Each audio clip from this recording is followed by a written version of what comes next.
Modern Foot, votre émission, l'art de parler autrement du foot sur Marmite FM. Yes la famille, j'espère que vous allez bien. Comme d'habitude, je reçois toujours des invités très spéciaux.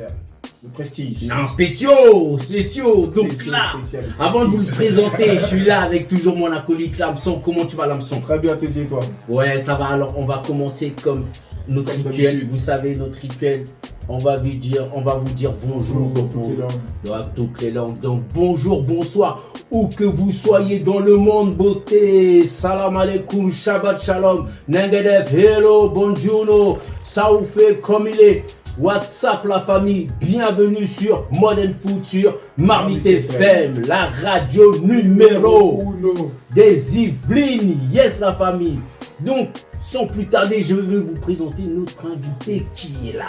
Monsieur Samba Brice Père. Faut bien préciser, Père. Comment il va? Ben, je vais très bien, par la grâce de Dieu.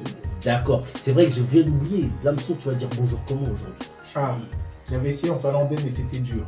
C'est On va dire beauté. beauté, c'est encore mieux.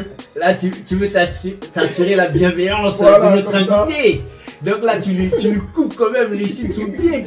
Et lui, comment il va dire bonjour? Donc, comment tu vas dire bonjour Ben, je dirais bonjour et puis Mbote Nalvino. Bon, c'est un peu plus long que moi. Il a invité, là c'est l'original. Voilà. Ça t'as dit Mbote, là il a dit Mbote Nalvino. Donc vous avez pu constater, nous recevons Samba Brice Père. Comment vas-tu? Comme je vous l'ai dit précédemment, je vais très bien par la grâce de Dieu. Ah voilà, donc il nous emmène à ce côté très spirituel. Donc, Très posé. vous devez me dire, mais qui est Samba Brice? Donc pour moi, Congolais de Brazzaville, ce monsieur est du Congo-Brazzaville, il fait partie des légendes de mon pays. Et j'ai toujours cette anecdote, mais on en reparlera parce que Coupe d'Afrique 1992, ils m'ont fait plaisir. Congo-Algérie, bon, les Algériens, calmez-vous. Mais on va vous présenter notre invité sans plus tarder. Donc, si on commence bien, tu as commencé le football au Congo. Bien sûr que oui. D'accord. Donc, C'est l'évidence, ça. et qu'est-ce qui t'a emmené à faire du foot en fin de compte? En tout cas, le foot, c'est une vraie anecdote. Moi, j'étais un acrobate avant. J'étais vraiment un vrai acrobate. C'est-à-dire que les gens n'ont jamais su. Mais dans les années, je dirais, dans les années 85, 84, 83, j'étais la mascotte du groupe Les Mariens qui pavanait à la fête du 13, 14, 15 août. Donc la fête nationale. Voilà, la fête nationale. Et c'était cette mascotte-là qu'on lançait en l'air et qu'on réceptionnait. C'était nous. Tu vois. J'étais un vrai acrobate. Et dans les années 85, par là, voilà, il y a le football qui s'est un peu révélé en moi à travers toujours l'engouement de tout ce qui s'est passé dans le quartier. Et finalement, arrivé, j'aimais bien être sur le terrain parce que j'avais quand même une bonne patte. Mais seulement, j'étais le plus jeune parmi dans le groupe et il n'y avait pas souvent le gardien. Donc toujours, hein? Voilà, toujours on me dit, tu es le plus petit, on m'obligeait d'aider le petit. Et là, j'avais pas trop le choix. Mais j'ai dit, moi, j'avais pas trop le choix, il fallait que j'exécute. Et en Lingala, c'est marrant parce que ça donnerait. Yek Salek d'ailleurs, donc je suis parti dans les buts. Et comme j'avais cette faculté d'acrobate, donc automatiquement, voilà, c'est venu comme ça. Et finalement, je ne me suis plus.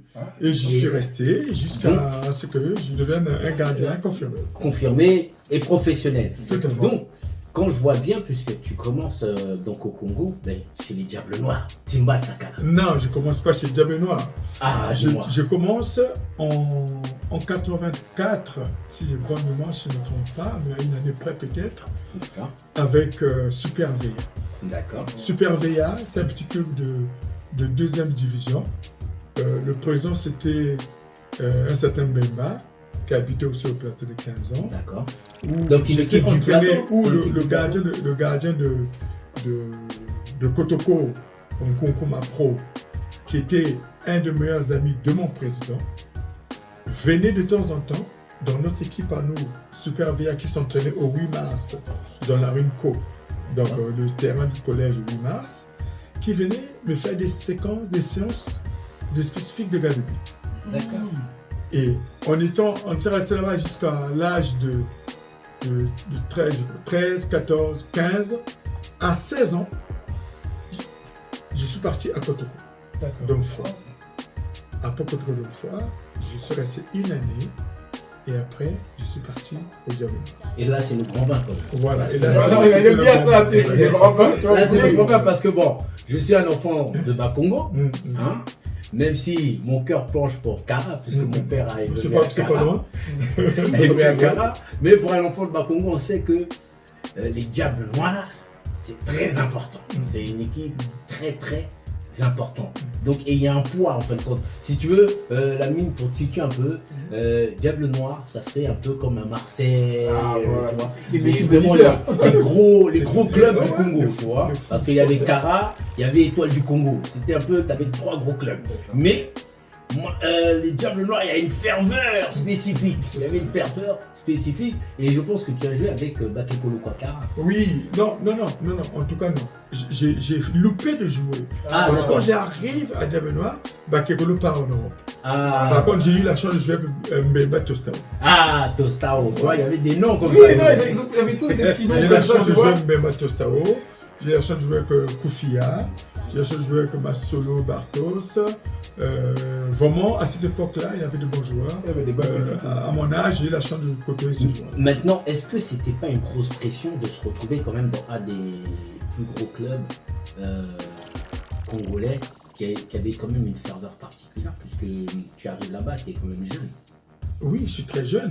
Moi, j'arrive au Diable Noir, j'ai presque 16 ans, un peu révolu. Hein. Mais en tout cas, c'est une grosse pression, c'est sûr.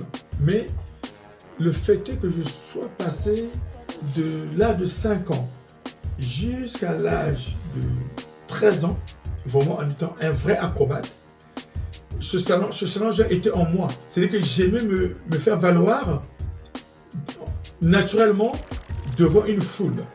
Parce que quand on faisait l'acrobatie devant toujours une foule. Ah oui. Donc automatiquement, cet ADN-là, je l'avais en moi. Et donc, je n'avais pas peur d'aller affronter une foule. Et éventuellement, je me suis dit, je vais en faire ma carrière. Et je suis allé, hein. Moi je suis allé au Diable Noir tout seul. C'est moi qui suis allé postuler moi-même au Diable Noir. D'accord. Ah, ils sont venus déjà. Non, c'est moi qui suis allé postuler tout seul. Ah là, l'histoire est belle, l'histoire est J'ai belle. dit, moi je suis le gardien de Kotoko. Je veux m'entraîner ici. Parce que j'avais vu, l'anecdote c'était rapidement, à Kara, il y avait Ngoya, qui était bien ancré. À l'époque, là, j'avais comme cette intelligence-là. Je regardais l'entraînement de Kara, il y avait Ngoya, qui avait une bonne pote. J'ai dit, ah là-bas c'est compliqué un peu. À Patronage, il y avait Ngango. J'ai dit, là-bas c'était compliqué. À l'Étoile du Congo, il y avait le Biangé. J'ai dit, là-bas aussi c'est compliqué. À l'Inter, il y avait Lebo ou Kalana, je crois bien, je ne me trompe pas. J'ai dit, là-bas c'était compliqué aussi. Mais il a failli être à Tu te dis là-bas, le gardien, je suis venu assister à l'entraînement de Diable Noir dans les tribunes, mais les gardiens étaient conspués. donc on va dire, comme disent les jeunes, ils étaient éclatés. Voilà, là-bas. je suis venu, j'ai dit, moi je vais m'entraîner ici. On voulait jouer à Diable Noir. Tout D'accord. Donc là, ça chauffe déjà C'est chaud. l'histoire est belle. L'anecdote, l'histoire est très belle. L'histoire est très belle. Donc on va continuer déjà, on va commencer par notre petite séquence musique. Et celle-là, c'est notre invité qui va la choisir, cette séquence musique, parce que sur Modern Foot, vous avez, nos invités ont toujours le choix de leur musique. Ici, on écoute toutes les musiques du monde entier. Donc, tu vas nous dire quelle chanson tu vas nous faire écouter aujourd'hui, son bas président. Ben écoutez, j'ai une chanson qui est une chanson religieuse, hein? Donc insondable, miséricorde insondable. Alors, bon, par la grâce de Dieu, nous allons écouter Miséricorde insondable. Voilà la famille, envoie-nous le son, Ronan 54. Dieu peut-il tout pardonner? Absoudre un si grand coupable et mes péchés oubliés. Yes, la famille. Donc après ce côté spirituel, il faut comprendre aussi notre invité qui est là, ce Fabrice Père. Et là, il nous a mis miséricorde à son âme. Donc là, il y a ce côté spirituel, mais en même temps, c'est quelqu'un très calculateur. Donc, il arrive au diable 3, il s'est dit que c'est là. Ici, il y a une faille. Et ils pourront, je vais leur montrer mon côté, je ne sais pas comment dire ça, talent voilà, son talent d'acrobate, parce que tu as quand même un surnom. Moi, je sais, quand j'étais jeune, on l'appelait le chat. Oui, le chat. Ah, on l'appelait le chat, parce que quand il plongeait, on disait, lui, il avait peut-être 3 secondes de plus en l'air. Tu vois, c'est comme un Jordan, il y a Jordan qui montait, et lui, on disait, quand il allait sur le côté, tout le stade lors d'arrêt, c'est comme si c'était un but pour nous. Tu entendais le stade de Révolution crier jusqu'à Bakongo là-bas, on entendait, il y avait une action. Donc c'est ça un peu. Donc tu arrives là-bas, tu te dis tiens, tu vas essayer, c'est ça? Ah oui. Tu te dis tu vas essayer. Ah non, j'ai essayé, mais c'était un prétentieux de ma part, hein, mais je l'avais expérimenté avec des gens, mais je savais que je devais prendre la place de ces gens-là. C'était sûr et certain pour moi, parce que je me connaissais, et je savais que les qualités que j'avais pour me permettre de déloger ces gardiens. Là c'est ça qu'on aime chez Modèle Foot, donc il a délogé, désolé, pour nos yaya de l'époque. Non, mais ça prouve l'ambition, c'est-à-dire que M. Samba il est arrivé avec de l'ambition. Tu sais, il n'est pas arrivé les mains dans les poches en disant je vais tenter. Non, il est arrivé avec un objectif bien précis. Tu sais, c'est ça, comme on dit tout à l'heure, le challenge. Le challenge, ça pousse. Mais comme disent les jeunes, il est arrivé, il était déter. Oui, il était déter, il s'est dit, hey, il n'y a pas le temps, là, il faut que je prenne ma place. Donc, arrivé Diable Noir, donc tu fais quand même, si je vois bien, tu fais 4 saisons. Oui, 4 saisons, donc 4. J'ai 87, 88, 89, 90, allez, je vais 4-5 saisons à Diable Noir. Ouais, si je vois ça, jusqu'en 93. Ouais. Et après, tu décides de partir en Côte d'Ivoire. Oui, en Côte d'Ivoire. Voilà. Mais la Côte d'Ivoire, parce que il y a le président d'Africa Sport, Zarzou, qui avait mis toutes les conditions. Vous savez, au pays, on a joué pour le succès. Hein. Pour rien. Pour rien. Faut dire. Faut dire le mot. On jouait pour rien. On jouait pour rien. Voilà. Mais là, on me donne l'opportunité de rentrer dans un monde vraiment professionnel. De gagner ta vie. C'était pas de gagner ta vie. De gagner ma vie et éventuellement de rentrer dans une autre dimension. C'est ce que j'avais fait. Tout simplement parce que le président d'Africa Sport, il avait mis les ingrédients nécessaires pour me convaincre. Donc là-bas, tu fais quand même 7 saisons. Oui, je fais. En tout cas, bon, il y a une partie à l'Africa en Côte d'Ivoire que les gens ne connaissent pas très bien. C'est vrai que j'ai fait, je dirais, 8 ans à l'Africa Sport, 7-8 ans à l'Africa Sport. Et il y a une année où je suis passé dans un club satellite parce que ça devenait difficile pour moi que l'Africa me libère pour les clubs européens. Il a fallu que je passe. Je reviens un peu derrière mon œuvre dans un club où on a fait un deal que je faisais une saison et après il me laissait pour venir en Europe. D'accord. Voilà, c'est ce qui s'est passé sur le club cet été. Et je pense que c'est quoi? C'est un deal où ils avaient déjà cette philosoie du business? Oui, bien sûr, c'était un deal. C'était un deal. Moi, je te prends, tu me fais une bonne saison. Si tu es parmi les 3 premiers, je te libère pour aller en Europe. Ah ouais, et c'est ce qu'il avait fait. Et ce président-là, paix à son âme, qui est décédé, qui s'appelle Djabi Koko. J'ai appelé le gourou. C'était la personne qui est aussi proche d'Africa Sport, mais plus tard qui avait créé un club. Et cette personne-là, c'est cette personne qui m'a expliqué comment ça fonctionnait en Côte d'Ivoire. Paix à son âme, il est décédé. Ça me brise le cœur même d'en parler aujourd'hui. D'accord, donc paix à son âme, mais comme quoi tu dans ta trajectoire, quand je regarde un peu sur ton parcours, donc arrivé en Côte d'Ivoire, donc j'ai l'impression que tu t'es vraiment bien adapté, parce que si tu fais autant de temps, ça veut dire que tu te sens bien, tu te sens bien là-bas. Oui, je m'étais bien adapté à Côte d'Ivoire. Hein. Sincèrement, j'avais une bonne vie. J'avais pas l'ambition à l'époque de m'aventurer en Europe. Donc Abidjan et Dou, quoi. Ah non, Abidjan et Dou. J'aime bien Pour anecdote, je suis quelqu'un, j'ai investi en Côte d'Ivoire. Ah d'accord, et donc on va essayer de résumer encore, parce que là il y a des trucs chauds comme ça. On va résumer, et donc après tu vas arriver en France. Oui. Donc, et je vois, tu commences à passer sur heure. Valet. Voilà. D'accord. Je commence à passer sur heure. Bon, c'était un peu compliqué, j'arrive un peu sur le tard, mais en tout cas, j'ai tout de suite eu l'idée de privilégier ma résidence en France au lieu du football, pour la bonne et simple raison pour donner la chance à mes enfants. D'accord. Et en parlant d'enfants, donc dans ton parcours, comme tout homme, et tu te maries ou tu habites avec ta femme, et va venir la naissance de ton premier fils, c'est ça? Alors, mon fils est né en Afrique. D'accord. Mon fils est né au Congo, depuis la Côte d'Ivoire, il était avec moi et nous sommes venus en France. Ah, d'accord. Donc, qui est Samba Brice, le fils. Le fils, qui saute aussi comme un chat. C'est qui est très très bon. On va dire, c'est dans les gènes. Est-ce que toi, en tant que joueur, tu avais vu un peu cette. Tu voyais un de tes enfants déceler, revenir sur un peu ton parcours, devenir joueur? Ah non, quand il est venu au monde, oui, non, je ne savais pas. Mais cependant, quand il a commencé à s'exercer sur le terrain, et c'est un vrai technicien, et ça ne me surprend pas. Aujourd'hui, il est parmi les gardiens les plus très bon au monde.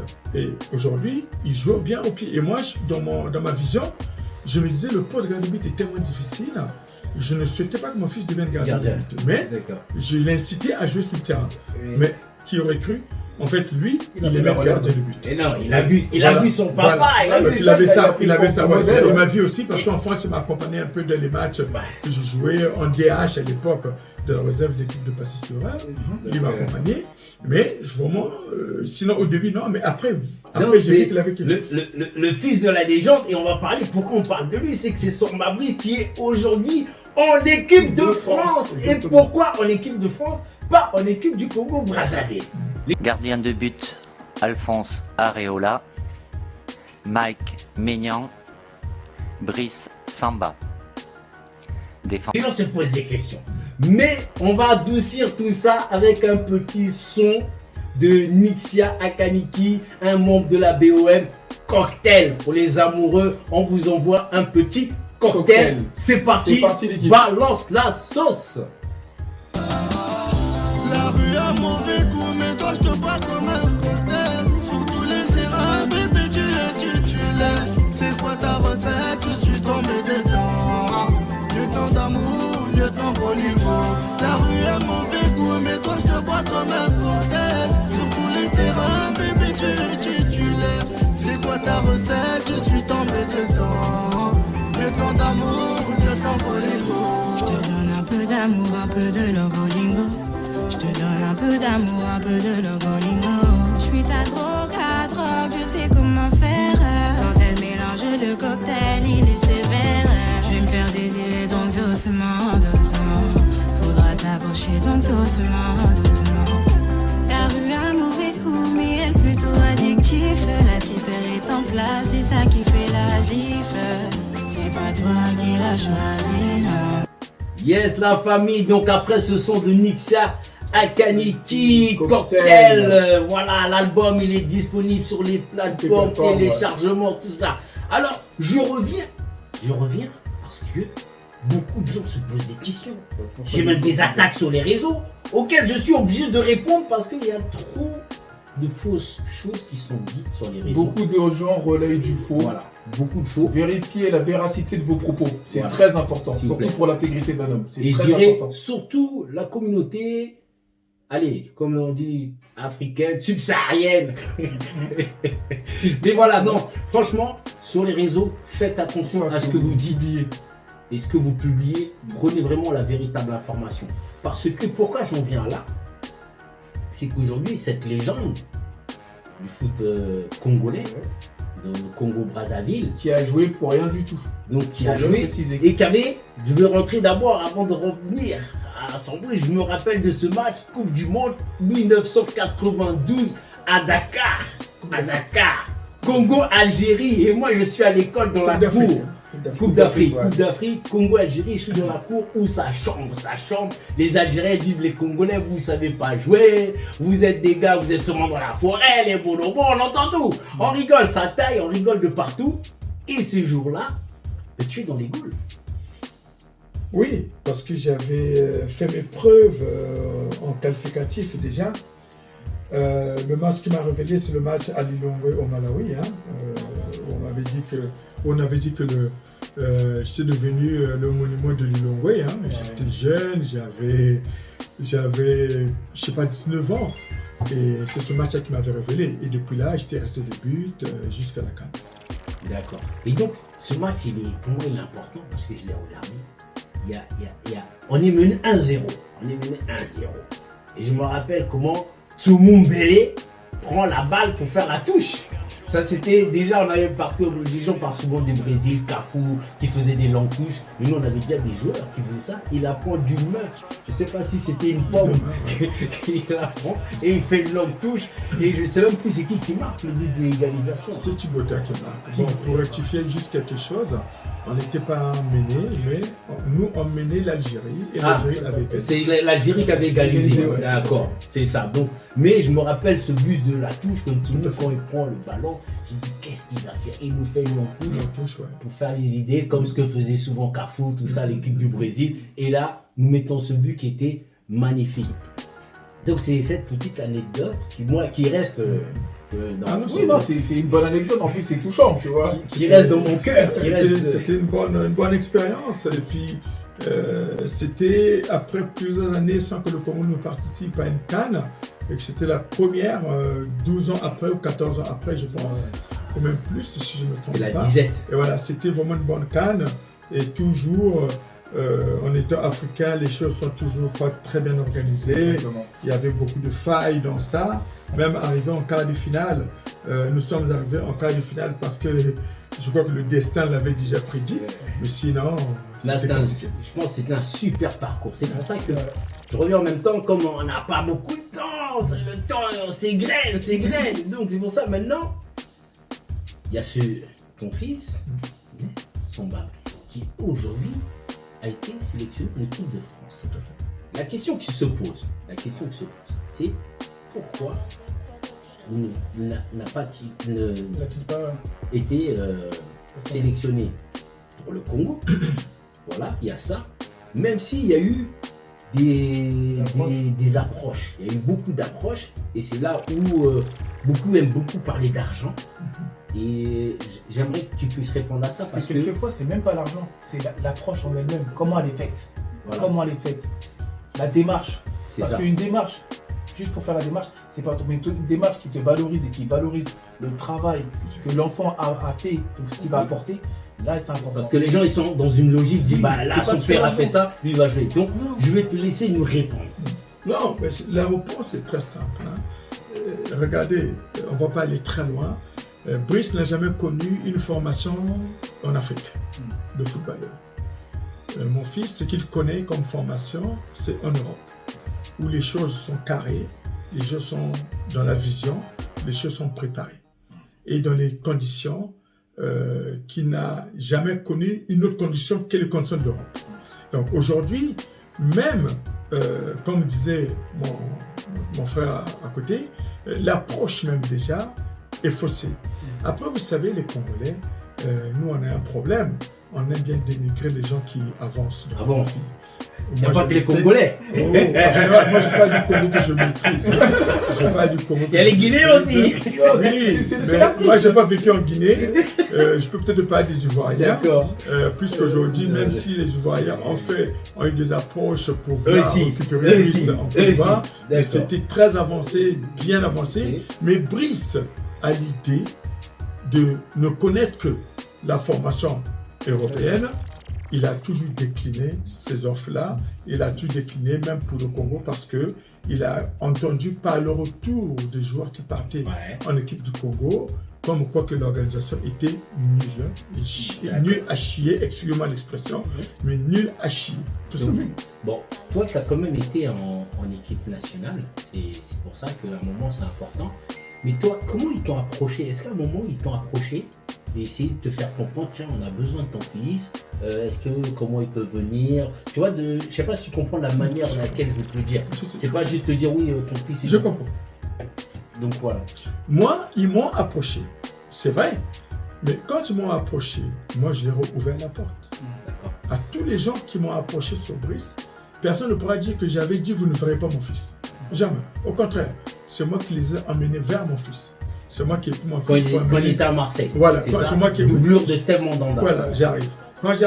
Quand c'est moi qui prends mon fils pour amener mon fils auprès de Opimba, à l'hôtel Sophie. C'est moi qui le prends pour l'emmener là-bas, l'ancien ministre du Sport. C'est moi qui ai préparé le rendez-vous entre Hugo Ngole Délé et Brice à Caen, dans un restaurant. Mais seulement, ce qui s'est passé, c'est que je pense que l'approche et la manière dont cela a été mené, ça n'a pas reflété l'esprit de Brice, de la vision qu'il a en étant en Europe.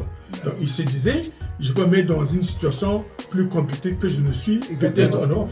D'accord, merci, c'est vraiment, c'est génial, c'est une très belle histoire. Et donc, comment tu as vécu cette sélection en équipe de France quand Didier Deschamps a dit Brice Samba?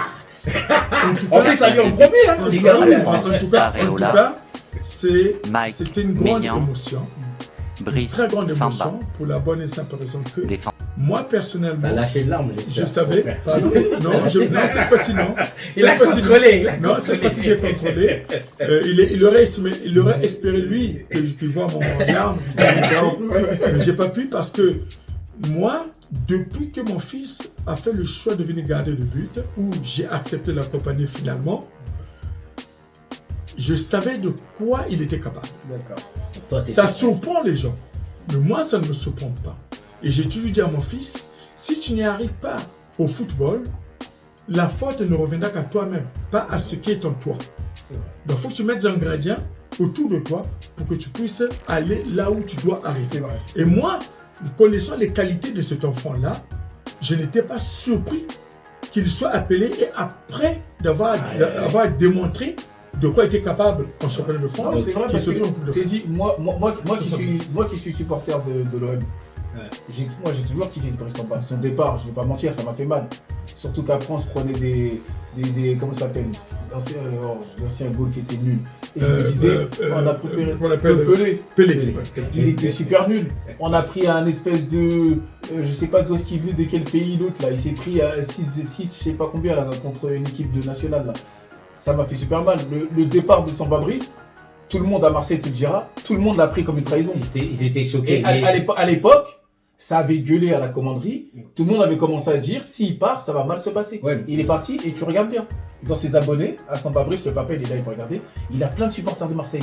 Ils sont toujours derrière lui. Je pense que les gens, ils l'ont mal vécu, mais ça c'est le mal français, c'est qu'on ne donne pas la chance des fois à nos titis, à nos enfants, aux enfants français, tu vois, qui ont évolué dans le championnat français, tout ça, des fois on leur donne pas cette chance, excepté quand vraiment ils sont exceptionnels. Ça veut dire aujourd'hui on parle d'Mbappé, mais aujourd'hui tout le monde regarde Kolo Muani, et Kolo Muani, il y a 4 ans, il était dans tout, il joue en National 3. Aujourd'hui on regarde en équipe de France. Donc là, cette équipe de France est très très belle. Donc je vais te laisser un mot de la fin, et après vous allez nous retrouver en podcast, donc un mot de la fin. En tout cas, moi, ce que je veux dire, tout simplement, pour essayer d'être assez bref, c'est que les gens arrêtent de vouloir vilipender le nom Samba. Quand moi, il y a programmé de faire cet enfant-là, je n'ai pas demandé à personne au Congolais. Alors, le choix que mon fils fait et que la famille accepte ce choix-là, il nous est propre. Donc les gens, les Congolais ont tendance à vouloir s'approprier de ce qui ne leur appartient pas. Mais en tout cas, restez calme. Aujourd'hui, s'il est arrivé là, c'est mon Dieu que je prie tous les jours. Le Dieu que nous prions, que j'ai inculqué à mes enfants, le Dieu de Jésus-Christ de Nazareth, qui a ouvert cette porte-là. Et c'est lui qui va continuer à faire dans la vie de Brice et à travers Brice tous mes autres enfants. Calmez-vous. Regardez l'œuvre et arrêtez de dire que M. Samba va donner des milliards. Non, écoutez, soyez sérieux. Mon père était un millionnaire. Tous les Congolais le savent. Je suis le fils du défunt Sam Picabel, un multimillionnaire au Congo. Donc vous pensez que moi je vais aller chercher à m'enrichir derrière mon dos, le dos de mon fils. Je vous demande, de l'inquiétude, je vous demande un peu de respect pour tous les médias qui sont en train de vouloir dénigrer le nom de Brice Samba. Aujourd'hui, Brice Samba, c'est mon fils. Donc arrêtez cet enfant-là qu'il évolue comme cela lui donne la facilité d'avancer. Merci. C'est super, on va retenir la tienne. Hein. Quand il a fait le gamin, il était tout seul. Non, c'est une réalité. Hein. C'est une réalité. Aujourd'hui, les fruits que M. Samba y récolte, c'est ce qu'il a semé lui et c'est ce qu'il a mis du temps à semer. Voilà. Il a mis du temps, il était tout seul. Voilà, respecté avec la maman, qu'on salue au passage. Donc toute la famille Samba, on leur souhaite la réussite, que du bonheur, qu'ils prennent du plaisir, du bonheur. Et maintenant, on va le suivre en équipe de France, la famille. Donc voilà. Go, go, go, monsieur Brice Samba, allez. Go. Donc voilà. On vous remercie. Donc toujours sur Marmite FM. Restez branchés, connectés avec Ronan 50K.